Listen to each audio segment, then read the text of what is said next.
নগাঁৱত আজি মুখ্যমন্ত্ৰী ডক্টৰ হিমন্ত বিশ্ব শৰ্মাৰ কাৰ্যসূচী একাধিক প্ৰকল্প মুকলি কৰিব মুখ্যমন্ত্ৰীগৰাকীয়ে আৰু সমান্তৰালভাৱে নগাঁও আৰু বটদ্ৰা সমষ্টিৰ আত্মসহায়ক গোটৰ অৰ্হতা সম্পন্ন মহিলাক 10,000 টকাকৈ বীজ মূলধন প্ৰদান কৰিব মুখ্যমন্ত্ৰীয়ে পোনপটীয়াকৈ আমি আপোনালোকক লৈ যাব বিচাৰিছো মুখ্যমন্ত্ৰীগৰাকীয়ে ভাষণ প্ৰদান কৰি আছে সেই ভাষণৰ মাজলৈ মই নগাঁৱত বহুত মিটিং কৰিছো বহুতবাৰ আহিছো কিন্তু ইমান আইমাত্ৰিক একেলগে দেখাৰ মোৰ কেতিয়াও সৌভাগ্য হোৱা নাছিল আপোনালোক সকলোৱে আমাক আশীৰ্বাদ কৰিব বিশেষকৈ ৰূপক শৰ্মাক আশীৰ্বাদ কৰিব অহাবাৰ যাতে তেওঁ আকৌ এমএলএ হ'ব পাৰে কৰিবনে না আশীৰ্বাদ কৰিব একদম বঢ়িয়া আজিৰ সভাত আমি ইয়াত উপবিষ্ট হৈছো এটা বিশেষ আঁচনিৰ সফল ৰূপায়ণৰ বাবে কেইটামান দিন আগতে আমি অসমত অৰুণোদয় আঁচনিৰ তৃতীয় সংস্কৰণ আমি আৰম্ভ কৰিছিলো সেই আঁচনিৰ জৰিয়তে আমি অসমৰ 32 লাখ পৰিয়ালক মাহত 1250 টকাকৈ দিয়াৰ যি আমাৰ সংকল্প আছিলে সেই সংকল্পক আমি বাস্তৱত ৰূপায়ণ কৰিছিলো অসমে অৰুণোদয় আঁচনি ৰূপায়ণ কৰাৰ পিছত মই দেখা পাইছিলো পশ্চিমবংগ ঝাৰখণ্ড ছত্তীশগড় মধ্যপ্ৰদেশ মহাৰাষ্ট্ৰ কৰ্ণাটক হাৰিয়ানাৰ দৰে প্ৰগতিশীল ৰাজ্য যাৰ অৰ্থনীতি অসমতকৈও বেছি ভাল তেনে ৰাজ্যসমূহে আমাৰ পৰা অৰুণোদয় আঁচনি লৈ গৈছিলে এতিয়া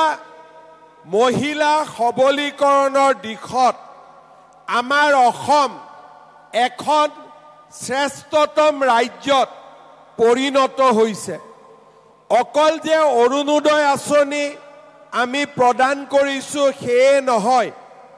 যোৱা 4.5 বছৰত অসমত মহিলাৰ বিৰুদ্ধে যি এসময়ত বিভিন্ন ধৰণৰ অপৰাধমূলক কাম সংগঠিত হৈছিল হি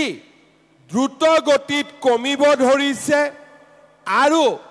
নিযুত মইনাৰ দৰে আঁচনিৰ বাবে আমাৰ ৰাজ্যখনত লাহে লাহে ছোৱালীৰ শিক্ষা দ্ৰুত গতিত বাঢ়িব লাগিছে যোৱা বছৰ আমি 58,000 ছোৱালীক নিযুত মইনা আঁচনি দিছিলো কলেজৰ ক্ষেত্ৰত এইবাৰ আমাৰ নতুন আবেদন আহিছে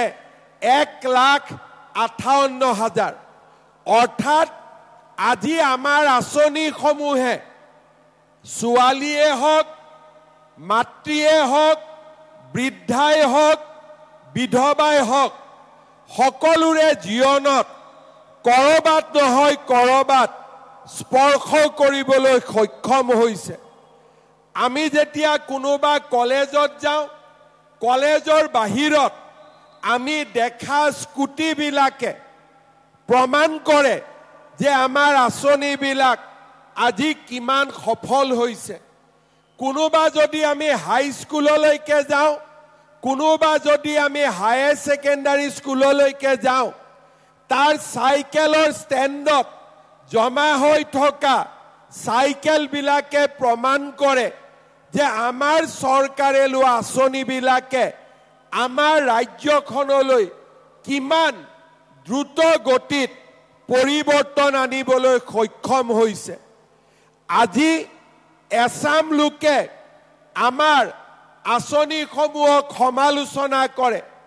কিন্তু তেখেতসকলে এটা কথা বুজি নাপায় যে ইয়াৰ বিকল্প কি আমি যদি ক্লাস 9 ৰ ছোৱালীজনীক স্কুললৈ যাবলৈ যদি চাইকেলখন নিদিওঁ তাৰ বিকল্প কি বিকল্প এটাই যে ছোৱালীজনীয়ে ঘৰৰ পৰা 2 কিলোমিটাৰ খোজকাঢ়ি স্কুললৈ আহিব লাগিব আজি যদি আমি অৰুণোদয় আঁচনি নিদিওঁ অসমৰ লাখ লাখ দুখীয়া মহিলাই